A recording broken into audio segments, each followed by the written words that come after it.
Welcome back, lovely ladies. If you want to become the woman of your dreams, make sure to hit that subscribe button and like this video.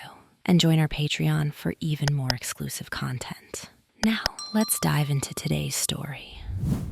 It was a cold morning when I learned my father had passed away. Rain tapped against the windows in a steady rhythm, as though the sky was weeping with me. I stood in the living room of my childhood home, gazing at the collection of family photos my mother had arranged on the mantel years ago. There were pictures of my graduation, birthday celebrations, and family vacations. My father's stern expression in many of those images only deepened the knot in my stomach. My mother had called me early, her voice cracking. "He's gone." 4 simple words, but they changed everything. I was 34, no longer a child, yet that day it felt as if time had spun backward. Memories came unbidden. My father drilling me on math problems at the kitchen table, his critical remarks whenever I strayed from the path he thought best, and the fearful knot I felt every time I heard his boots on the stairs. I had spent years wary of his opinions, worried about how my mannerisms or preferences might spark disapproval. Even after I'd moved out, built a life in the city, and established my own independence, a part of me still felt like a timid boy whenever our gazes met. My mother stood in the kitchen, her eyes rimmed with redness. She held a glass of water, half empty, and looked at me with a mixture of heartbreak and relief. It was no secret my father had been ill for a few months, but it had happened so fast. One week he was managing to shuffle around the house, the next he was bedridden in the hospital. I had visited him whenever I could, though those final visits were brief. We exchanged pleasantries, kept the conversation light, and never addressed the unspoken tension that had accompanied our relationship for decades. Now that he was gone, all I could do was stare at those photos and wonder what might have been. "Are you all right?" my mother asked softly. "You've been standing there for a while." I turned and realized I had been gripping my own arms in a tight hug, as though trying to hold myself together. "I'm okay," I lied. "Just thinking." She placed the glass on the kitchen counter and walked over to me. Her gaze traveled to the photographs on the mantel, then to my face. "He was proud of you," she said. "He never knew how to show it, but he was." I wanted to believe her. Yet I thought back to all the times I had come home from school with an art project or a poem, only to see the disapproval in his eyes. He had expected a different son, a tougher, more traditional boy who would inherit his sense of discipline. While he taught my sister Jenny and me the basics of household chores, it always felt like there was a chasm between his expectations and who I actually was. I had learned to hide my interests. Secret stashes of clothes lay buried under my old mattress or in the back of the closet when I was younger. If ever he came close to finding them, I would freeze in panic. My mother never pried, but I sometimes wondered if she suspected that I enjoyed wearing garments not typically associated with men. If she did, she never confronted me. My father, on the other hand, had no tolerance for anything outside the narrow realm of tradition he clung to. I lived in perpetual fear that he would storm into my room one day and catch me in the act. "Let's sit," my mother said gently, guiding me toward the couch. "There's so much to do, and I haven't even begun the calls." She spoke of all the funeral preparations, the phone calls to distant relatives, the paperwork. It washed over me in a haze. I responded mechanically, nodding when expected and murmuring that I'd help as much as I could. But in the back of my mind, I kept replaying those final hospital visits, my father's expression neutral, as though he were holding back something he could not bring himself to say. An hour later, my sister Jenny arrived with a stack of folders and a weary look. "Mom, I found these in Dad's study," she announced, then paused when she saw me. "Hey, you doing okay?" I gave a slight shrug. As good as I can be. Jenny set the folders on the coffee table.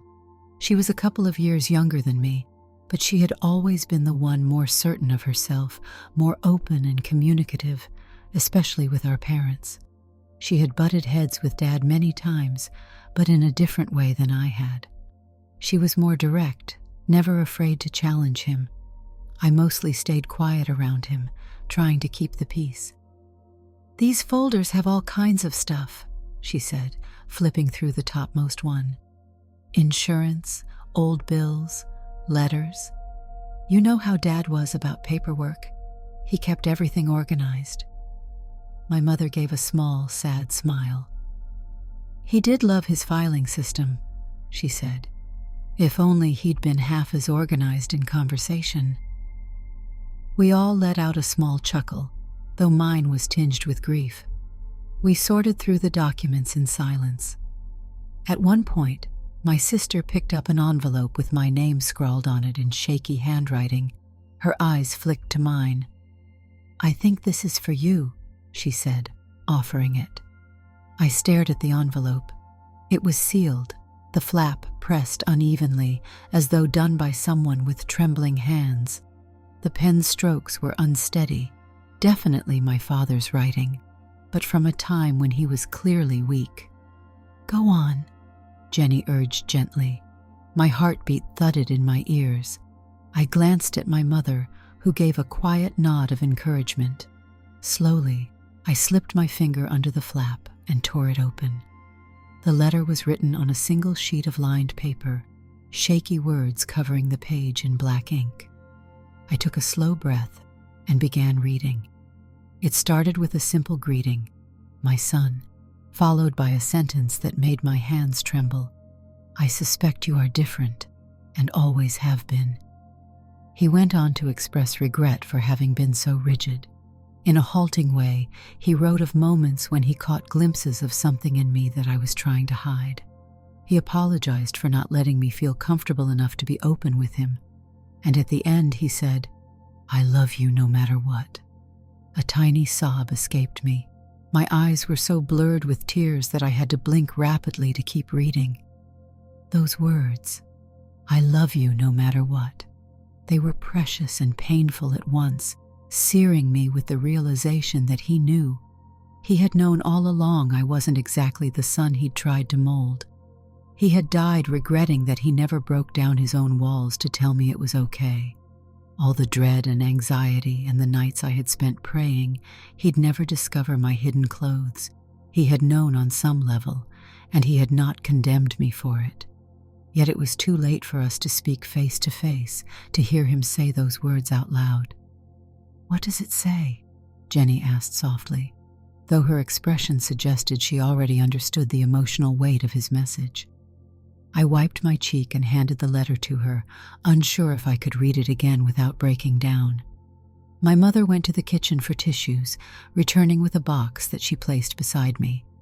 Jenny's eyes glistened as she read the page. Then she folded it carefully and placed it on her lap. "He really did care," she whispered. I managed a nod, but my throat felt too tight to speak. My mother put her arms around me, and for a moment I allowed myself to melt into that embrace. It had been so long since I had felt truly safe in that house. Even after moving out, I'd never felt free to be my true self within these walls. Now I was grappling with the truth that my father had missed the chance to share his acceptance when I was younger. That word lingered in my mind, even if I wasn't supposed to dwell on it. I felt it in every line he wrote. After a moment, I gently took the letter back and slipped it into my pocket. In the days that followed, my father's funeral arrangements took priority. Family members traveled in, the house filled with sympathy cards and mourners bearing casseroles. I did my best to be polite, though I mostly felt numb. One evening, when all the visitors had gone and Jenny was busy checking funeral details, I slipped into my old bedroom. It still contained some of my old posters and baseball trophies, relics of a time when I'd tried to show Dad that I could at least pretend to be the sports enthusiast son he wanted. As I sank onto the bed, a flood of memories washed over me. The nights I would quietly lock my door, carefully retrieve a hidden skirt or blouse, and wear it in silence, heart pounding for fear that footsteps might approach. I remembered how I would breathe in relief whenever the house was quiet, and I felt I could be alone with my thoughts. My father's disapproving gaze had loomed in my imagination at all times. I could still picture his glare the day he discovered a magazine in my room, nothing terribly scandalous, just something that displayed clothing styles he would never consider masculine. He had been furious, though more baffled than anything. I mumbled excuses about it belonging to a classmate, and he let it drop after making a snide remark. Yet I carried that memory for years afterward, terrified that he had guessed the truth. I sat there in the half-dark, thinking about the letter, which I had tucked under my pillow like a precious artifact. The words repeated in my head, "I love you no matter what." For a moment, I allowed myself to imagine a conversation that would never happen. Dad sitting on the edge of my bed, telling me he wished he had tried to understand me better. Me asking him if he was disappointed. Him explaining that maybe he had been too set in his ways, that his own upbringing had left him fearful of things he didn't comprehend. And then I would show him the clothes, maybe even model one outfit, trusting he wouldn't recoil or criticize. For the first time in my life, I let that fantasy play out in my mind. There was no condemnation in that imagined moment, just calm acceptance. My eyes filled again, and I pressed the letter to my chest, longing for something that could never be. The day of the funeral dawned bright, almost cruelly beautiful for such a somber occasion. The sky was a stark blue, the sun warm as we gathered by the graveside. The Reverend's voice droned through the short service. Friends offered condolences, old colleagues recounted memories of my father's punctuality and sense of duty. I stood there, feeling like an observer, as if this were someone else's father being lowered into the ground. Jenny held my arm, and my mother stood near us, her face pale but composed. I wondered if she knew the full story behind that letter. Part of me wanted to show her, to share the content, though I hesitated because it felt incredibly personal. Afterward, we convened at the house. People drifted from room to room, sipping tea or coffee, nibbling on sandwiches. I received countless sympathetic pats on the back. In each conversation, my father was depicted as a hard-working man, a person who commanded respect. They weren't wrong. He was disciplined to the core, someone who rarely missed a day of work, always paid his bills on time, kept the lawn perfectly trimmed. But beneath that exterior, there was so much left unsaid. Eventually, the mourners left, and it was just me, Jenny, and our mother tidying up. As I stood in the kitchen, stacking plates, I caught sight of my reflection in the glass door of the oven. I looked exhausted, but beneath the weariness lay a flicker of something else, a sense of being on the brink of a moment that could define my future. I took a breath, set down the plates, and found Jenny in the living room, organizing the coffee table. She looked up as I approached. "Do you need something?" I glanced toward our mother, who was in the hallway talking on the phone. I lowered my voice. "I wanted to talk to you about Dad's letter." Jenny's expression shifted. She gently placed a stack of magazines aside. "Of course. Let's sit." We settled on the couch. I fidgeted with my shirt sleeves. He basically said he knew. I guess I always suspected he might have guessed something, but seeing it in writing, I feel cheated somehow. Like, why couldn't he tell me earlier? Why wait until he was gone? She sighed, tucking a strand of hair behind her ear. "He was proud, you know that. Maybe he was afraid of confrontation, or maybe he wasn't sure how you'd react if he brought it up directly." I swallowed. All that time I wasted, terrified he'd disown me if he found out about the clothes, all the secrecy, the shame. And now I learn he wouldn't have hated me. He might have been confused, but he wouldn't have hated me. Jenny hesitated, then took my hand. He was a complicated man. You and I both know it. But you have the letter now. He wrote it with the time he had left. Maybe that was his attempt to reach across the chasm between you two. My eyes stung again. I forced a smile at her. Thanks. I'm glad I have you. I'm always here, big brother, she said, resting her head briefly on my shoulder. And I think it's okay for you to grieve what you wish you'd had with him, but maybe this can help you make peace in some small way. I nodded, and we fell silent, letting the weight of the day wash over us. After a while, I returned to the kitchen to finish the cleaning. My mother ended her phone call and offered me a wan smile. She was grieving her husband of several decades, and I couldn't imagine how she must have felt, having spent so many years under the same roof with him. Part of me ached to share the letter with her, but another part wanted to keep it private. By nightfall, the house was quiet again. Jenny was staying the night, so we all had dinner together. We spoke in hushed tones about funeral expenses, guests who had called, and what would happen with the house. At one point, my mother looked at me thoughtfully. He once said you were his quiet soldier, she murmured. It was during one of the times you came home late from your college dorm. He said, he's marching to his own beat, but he's still my quiet soldier. I never really asked him what he meant by that. I felt the familiar ache in my chest.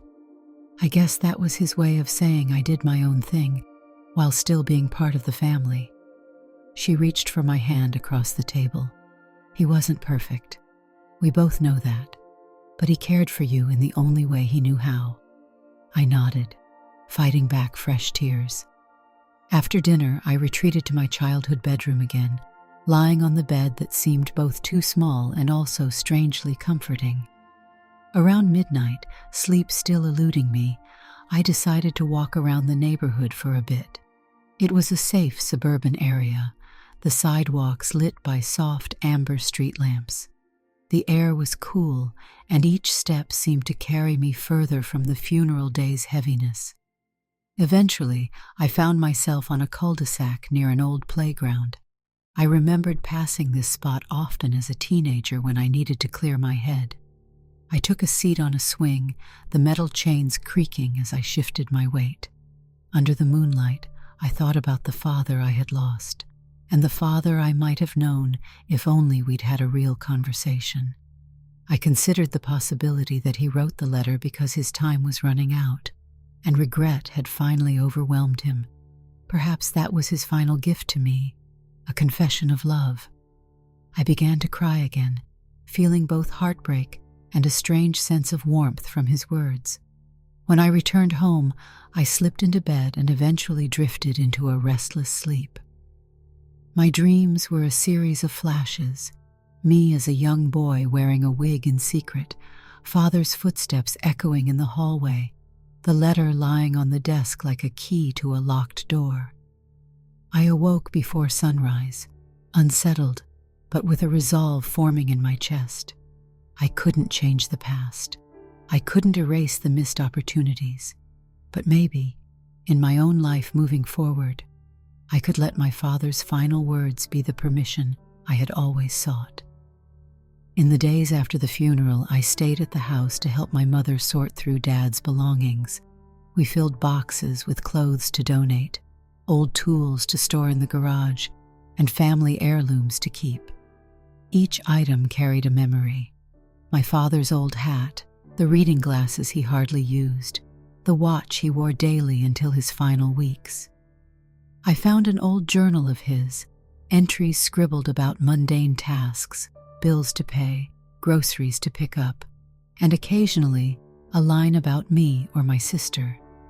He wrote once, "Jenny strong-headed as ever, Robert quieter, worried he might be unhappy." Reading that triggered a pang in my chest. He had noticed how withdrawn I was, and perhaps he worried, but never asked me why. I wondered if he sensed I might be harboring secrets that went beyond typical teenage angst. One afternoon, as I packed another box, my mother entered the room, rubbing her temples. "It feels endless," she remarked, "but it's good to have you here. I can't do all this alone." "You're not alone," I said. She looked as though she wanted to say something else but hesitated. After a moment, she reached into her sweater pocket and withdrew a folded piece of paper. My father's letter. My heart skipped a beat. It seemed Jenny had given it to her. I said nothing, waiting for her to speak. She unfolded it, eyes scanning the lines one more time. "I hope you're not upset that I read it," she began. "Jenny showed it to me, and I wanted to understand why it made you so emotional." I stared at the ground. "I'm not upset," I said softly. "He wrote it for me, but if you've read it, then you know. He wrote that he suspected I was different. That's probably the best way to put it. And he regretted not." She touched my arm. "I'm so sorry," she said, voice trembling. "I suspected too that you had interests you couldn't talk about. Your father and I were raised in another era, and I think he carried a certain rigidity. That doesn't excuse the distance, but I hope you know I always wanted you happy." My mother didn't say more, and I respected her decision to leave the specifics unspoken. She seemed relieved that she could at least acknowledge the tension that had existed for years. We lingered in that moment, the letter fluttering slightly in her hand. Then she gave it back to me, her eyes shining with unshed tears. "I know it's too late to fix things between you and your father, but maybe you can let his final words guide you toward your own contentment." I swallowed the lump in my throat, nodding wordlessly. That brief exchange was more direct than anything we'd shared in the past. Though it still felt raw, it was a step toward understanding. A few weeks later, the household tasks and formalities were mostly done. The lawyer had gone over the will. Jenny and I supported our mother as she navigated financial details. Through it all, my father's letter remained in my wallet, the paper worn from repeated reading. Every so often, I'd slip it out and trace my fingers over his shaky handwriting, letting the words sink in anew. Then came the evening Jenny convinced me to share a small moment of honesty with her. We sat in the living room after dinner. She poured me a cup of tea, and we talked about some of the silly memories we had from our childhood. The times Dad tried to teach us both to ride a bike on the same day, how he scolded us for leaving the garden hose running, the one time he saw me practicing a piano piece and called me maestro in a rare moment of humor. It felt good to laugh, even though the laughter held a hint of sorrow. "Can I ask you something?" Jenny said, setting her cup down. "Sure," I replied. She leaned forward slightly. "I was wondering if maybe, I don't know, if you wanted to show me something that you've never felt comfortable showing around here." Her eyes flicked to my duffel bag by the door. I realized she was referring to my clothing, the part of me I always kept hidden under this roof. My cheeks warmed. I hesitated, glancing around as though my father might appear from somewhere. Then I exhaled, reminding myself he was gone. Yet his presence still lingered in every corner of this home, in the furniture and walls. The memory of his stern voice threatened to freeze me, but I recalled that line in the letter, "I love you no matter what." Carefully, I nodded. Jenny smiled encouragingly and said, "No pressure, but I just thought, you shouldn't have to hide." I walked to my room and unzipped my duffel bag. Inside were a few items I wore in my everyday life back in the city, where I felt more freedom to choose my attire. There was a skirt I particularly liked and a simple blouse. I tucked them under my arm, closed the door to the bedroom for a moment, and changed. In the mirror, I felt the usual swirl of nerves in my stomach. This was a place where I had never dared to do this openly before, yet I also felt a small rush of relief. When I emerged, Jenny looked me up and down, took a breath, and then smiled. "You look good," she said quietly, "and you look comfortable."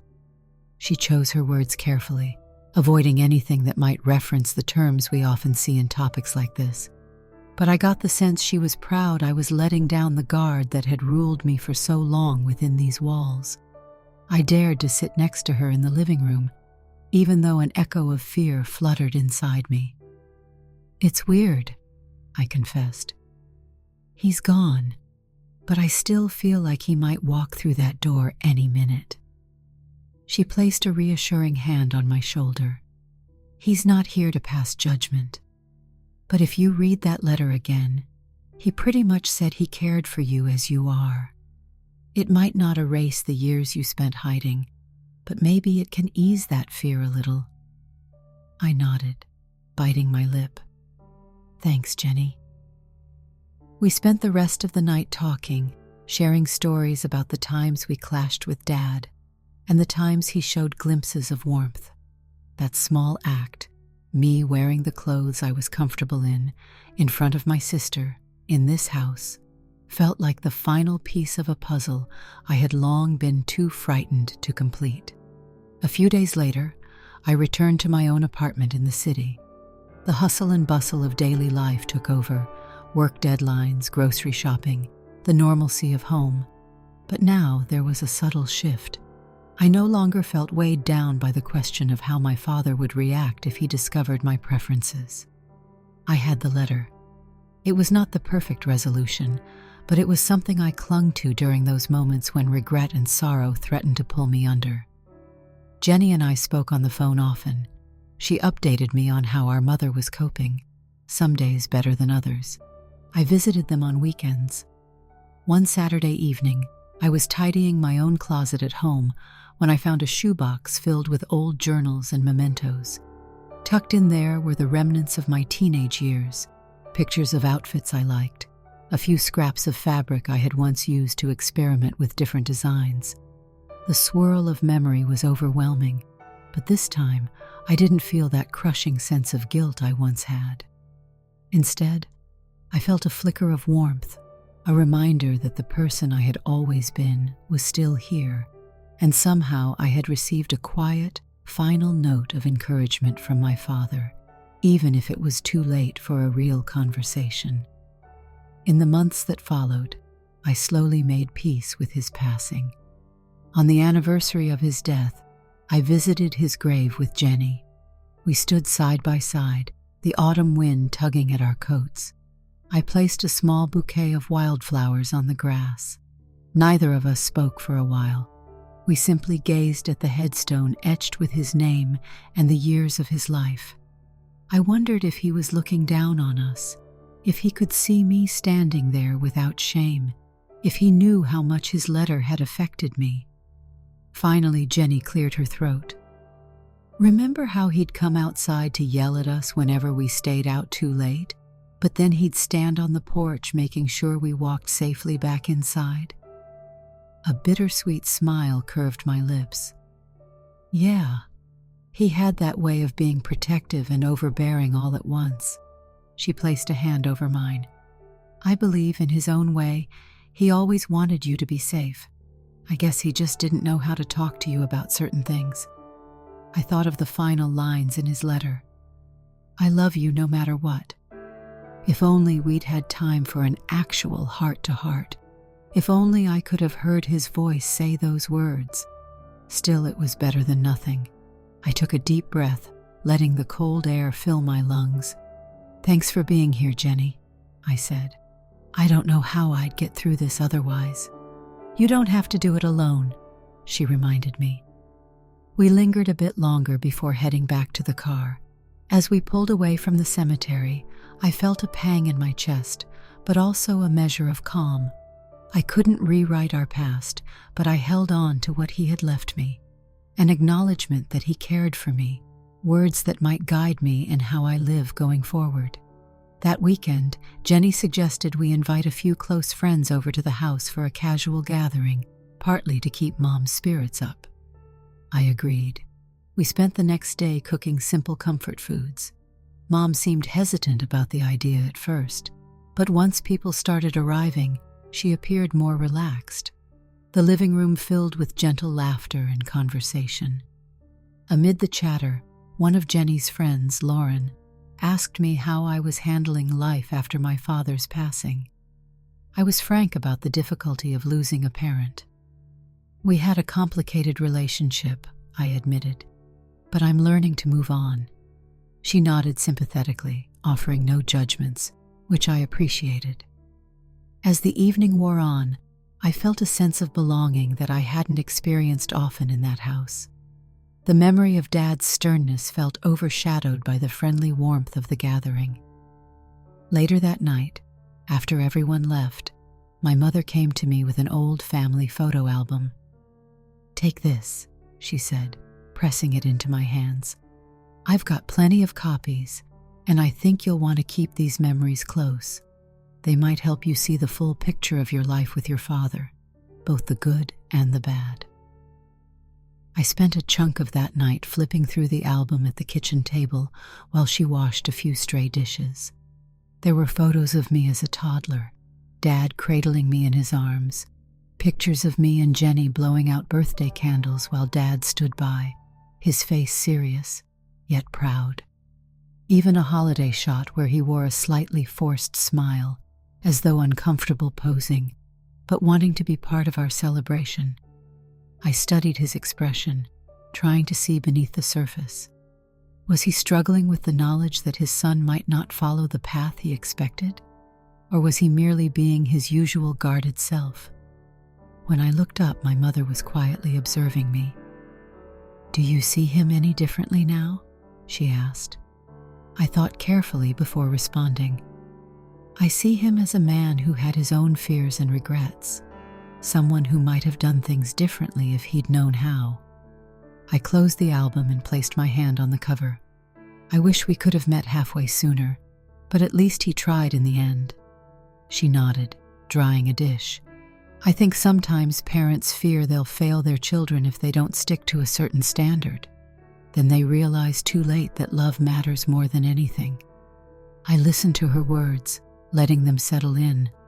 For a moment, I felt a swell of gratitude toward my mother for being open enough to say that. I realized that even though I had lost my father, I still had family who was willing to hear me, if not fully understand everything I felt. That was something I could hold on to. Time marched on. The seasons changed. The first holidays without my father arrived. Thanksgiving was subdued, with an empty chair at the table and a noticeable hush. Christmas brought a sense of nostalgia mixed with fresh pain, but we honored his memory with quiet traditions. My mother, Jenny, and I avoided the tension we used to have. In some ways, Dad's passing forced us to face truths we'd long ignored, forging a more open atmosphere in his absence. I spent nights in my own apartment, working late, sometimes thinking about how life might have been if Dad had lived longer. Would he have eventually worked up the courage to sit me down and ask about my preferences? Would I have been brave enough to lay it all out in front of him, show him that I wasn't ashamed anymore? Those questions had no answers, but I mulled over them nonetheless. Occasionally, I'd wake from dreams where he and I were in the house together, a sense of reconciliation hanging in the air. I would hear his voice in my head, not harsh, but soft, just as it sounded in his letter. Waking from those dreams always left me unsettled, a hollow sensation in my chest. Yet I found solace in rereading the letter, the tangible proof that, however late, he had wanted to connect. A year after his death, I revisited my old bedroom. My mother was thinking of downsizing, so she asked me to clear out any belongings I wanted to keep. Among the items were my old notebooks, random knickknacks, and the secret stash I had tucked away so carefully in my teenage years. The hiding spot in the closet was empty now. At some point I must have taken out the clothes, or maybe I had discarded them out of panic. but the memory of sneaking them in there made my chest tighten. I stood in that dusty space, imagining my younger self, heart racing as I shoved evidence of my cross-dressing out of sight, sure that discovery would lead to condemnation. It was staggering to think that even back then, Dad might have had an idea, an inkling, all that fear, and in the end, he wrote that he loved me anyway. I placed the notebooks in a box, along with a few random keepsakes, then sat on the bed. The sun filtered through the curtains, illuminating bits of dust that danced in the air. With the box on my lap, I felt as though I were packing away not just objects, but the ghosts of my adolescence. My mother tapped on the open door. "How's it going in here?" she asked. "Almost done," I said quietly. She stepped into the room, glancing around at the nearly empty shelves. Then she came closer, noticing a piece of paper near my knee. It was an old note that had likely fallen out of a notebook. She picked it up and handed it to me. "It's a little poem you wrote," she said, reading a few lines. "You were always writing." I glanced at it, a messy scrawl from a 16-year-old me, referencing the feeling of wearing a costume and wishing I could show the world another side. Even back then, my creativity tried to speak through metaphors. I felt a flush of embarrassment, but my mother simply handed it over with a gentle smile. "Don't be ashamed," she said. "It's a glimpse into who you were, and maybe still are." My throat tightened. Part of me wished Dad could have seen my writing. The older I got, the more I realized words were my safe space. They provided an avenue to express what I couldn't say aloud. Of course, my father would never read them now. But I had his letter, and that, in its own way, felt like a dialogue, albeit a heavily delayed one. I slipped the poem into the box, then lifted it in my arms. My mother stepped aside, and I carried it out to the living room, setting it by the front door. That marked the end of my childhood bedroom as I knew it. The next day, I helped my mother contact real estate agents and begin the process of listing the house. Jenny came by to assist with final packing, and together we sealed up the life we had once lived under Dad's rule. Before leaving, I walked through each room one last time, recalling the memory of Dad in each space. Him sitting in the recliner with the evening paper, him standing at the sink complaining about the day's news, him lecturing me about chores in the backyard. I could see the path worn into the floor from his daily pacing. I lingered by the doorway to his study, remembering the letter we found in his desk, the words that had changed my perspective of him. It would have been so much easier if he had just told me to my face, I thought. But life rarely grants us such neat resolutions. We get the raw version instead, one that leaves scars and regrets. Yet that letter was the fragment of him that offered me a touch of compassion, enough to mitigate some of the pain. Back in the city, I settled into my routine. My mother eventually sold the house and moved to a smaller condo, where she didn't have to wrestle with constant reminders of Dad's absence. Jenny continued her work in a nearby town, and we remained close. I found myself growing more at ease with who I was, albeit with the bittersweet knowledge that Dad and I never had the chance to truly bridge our gap in person. Months passed. My mother invited me and Jenny to dinner at her new condo. The place was smaller but cozy.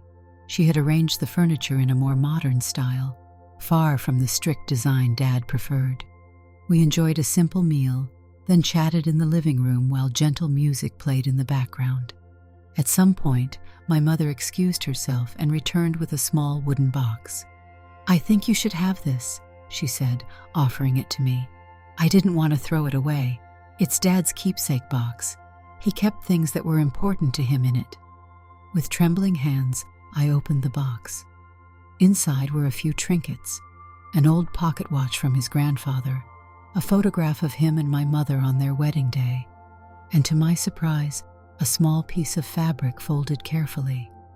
I lifted it out to find it was part of a floral scarf, likely cut from something he must have discovered in my room years ago. I recognized the pattern. It was one of the first items I had ever bought for myself, stolen moments of excitement overshadowed by terror that Dad would find out. Apparently, he did find out, and yet he kept this scrap of fabric tucked away rather than confronting me or throwing it out. Jenny inhaled sharply when she recognized the pattern. "You remember that scarf, don't you?" I nodded, tears pooling at the corners of my eyes. "Yes, I do." My mother's voice was quiet. "He must have taken that piece without letting you know and then held on to it. Maybe it reminded him of you." A wave of emotion surged through me. Maybe he had wrestled with confusion and frustration, but there must have been a part of him that held on to this tangible proof of who I was, rather than destroying it. Perhaps that was his silent way of trying to understand, even if he never voiced it. The father I had known was stubborn and distant, but he must have been far more conflicted on the inside than he ever let on. Carefully, I placed the scrap of scarf back in the box, as though it were a precious gem. "Thank you, Mom," I whispered, closing the lid. "I'll treasure it." She placed a gentle hand on mine. "He loved you, Robert. In his own way, he always did." Jenny shifted closer, giving me a side hug. The three of us sat in silence for a moment, letting the significance of that piece of fabric sink in. It was more than just cloth. It was a testament to the father I thought I knew, but who carried hidden complexities. I spent that night in the guest room at my mother's condo. Before sleeping, I took out Dad's letter, smoothed the wrinkles, and read it under the soft glow of a bedside lamp. "I love you no matter what." I traced those words with my fingertip. Then I thought about that scrap of scarf, carefully tucked away in Dad's box. It felt as though he had tried, in his own flawed manner, to come to terms with my reality. We never talked openly, never had the long, honest conversation I needed. But at least I knew now that I wasn't entirely alone during my youth. There had been a quiet acknowledgement on his side, even if it manifested in ways I never recognized at the time. In the months that followed, I returned to my normal life.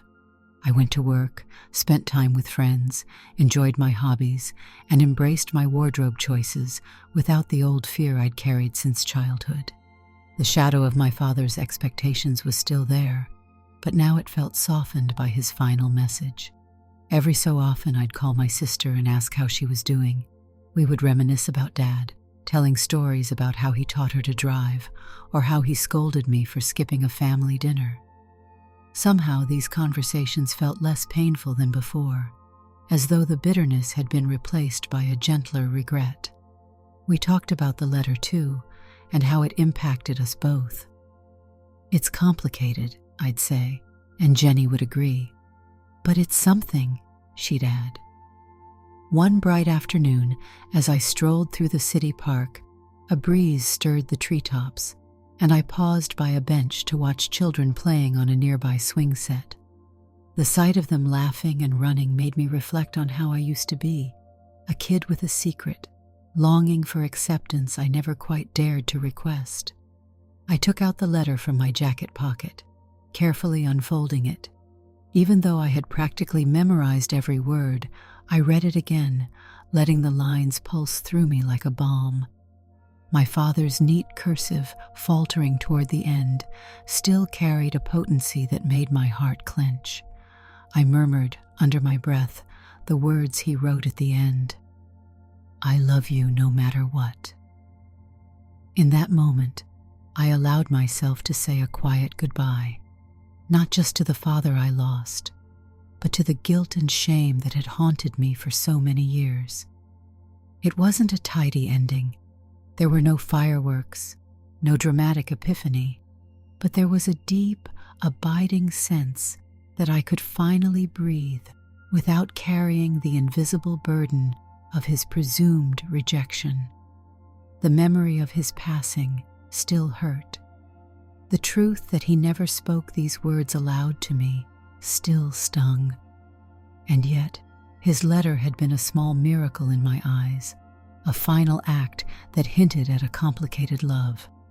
I looked up at the sky, the sunlight glinting through the branches, and felt a tear slip down my cheek.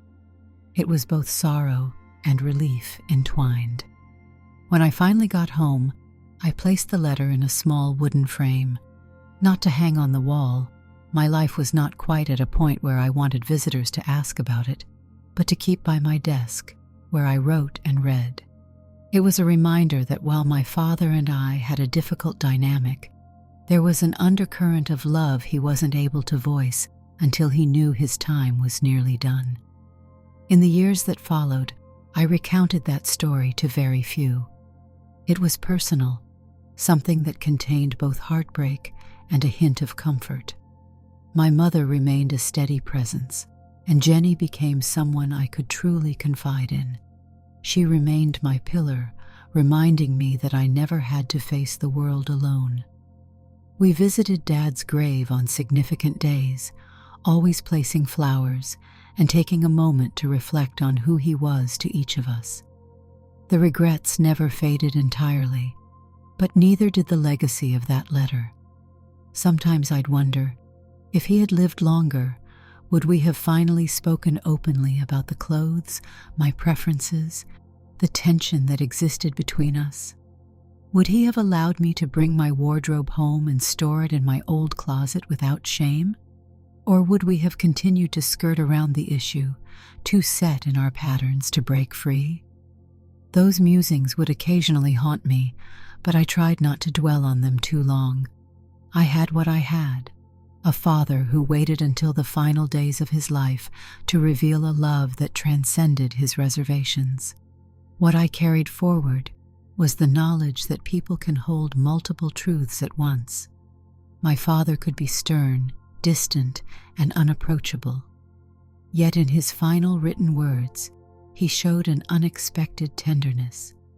That tenderness might have been buried by pride and fear all his life, but it was there in the end.